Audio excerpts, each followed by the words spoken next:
And I'll be honest, it's not the first time I was brought up on ball jokes. My whole childhood, actually. All right, who's going up next? Leave the list. I'm going to use mine because it's a little bit brighter. All right, next guy coming to the stage right now, live, Slancha, January 3rd, 2013. Please put your hands together for Joe Ellis, everybody. Woo!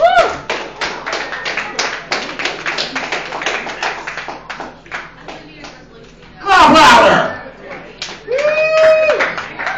What's up, everybody? I am Joe Ellis, just like the island. One time I went to New York, I got on the island and I went, "This is my island! Get the fuck off!" And you know, security's not so bad as long as you just breathe deep. The cabin search isn't so hard. I swear, there's it in there!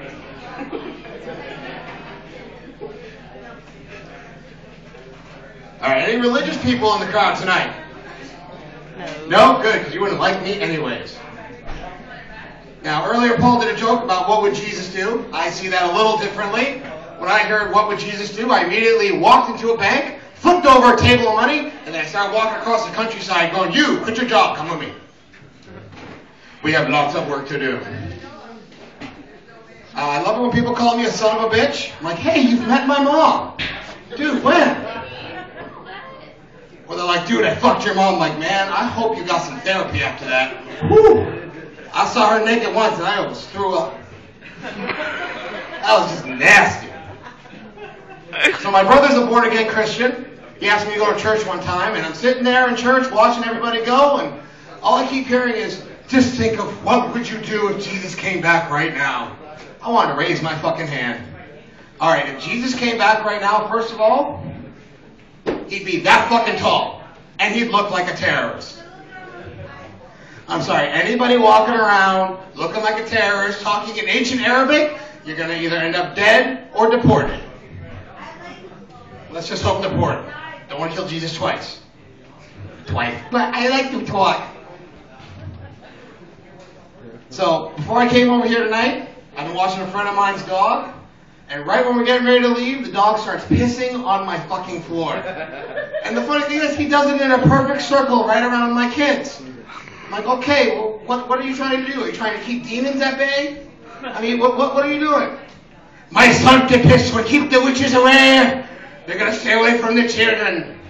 I'm not sure why the dog was Irish, but we'll go with it. It works, it works. So Christmas was not too long ago. That was fun. My mother bought my father an iPad.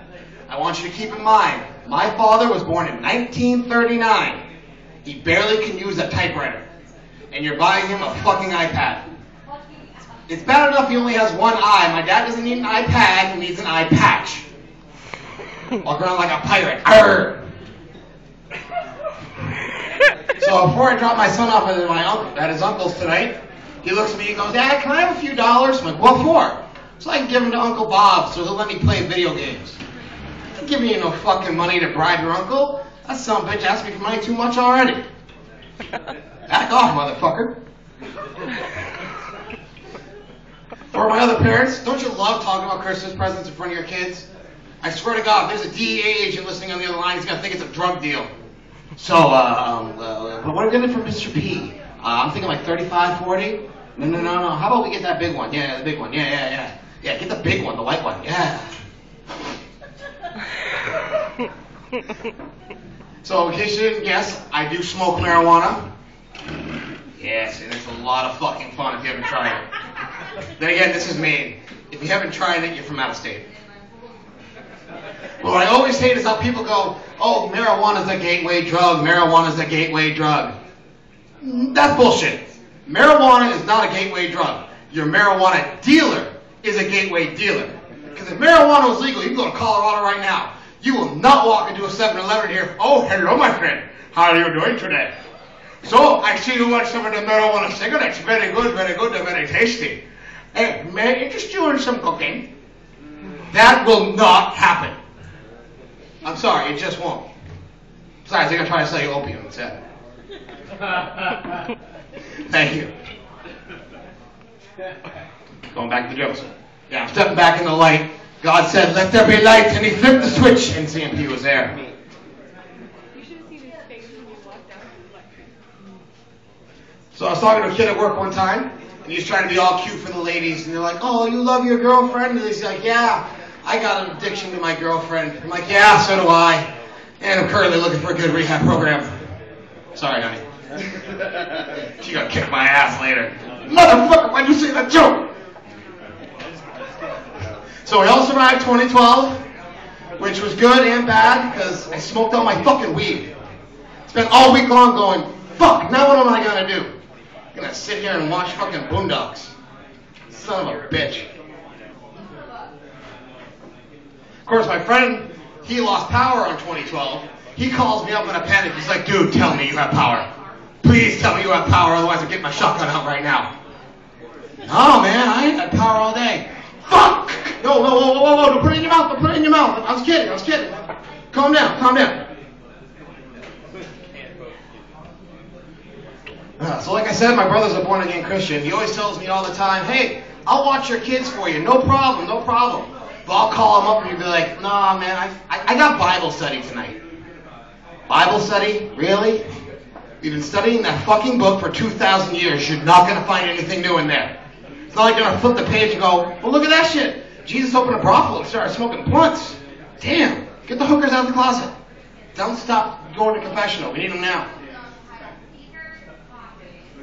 Let's see. What else I got? Damn, I went through that quick.